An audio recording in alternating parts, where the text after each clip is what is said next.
వెన్నెలమ్మ దీపాన్ని ఆర్పమన్నది, మల్లెలమ్మ పరదాలు మూయమన్నది, ధూపమేమో మత్తుగా తిరుగుతున్నది,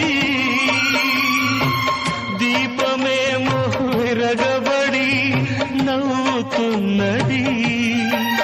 నీరాక కొరకు తలుపు, నీ పిలుపు కొరకు పానుపు, పిలిచి పిలిచి వేచి వేచి ఎదురు చూస్తున్నవి.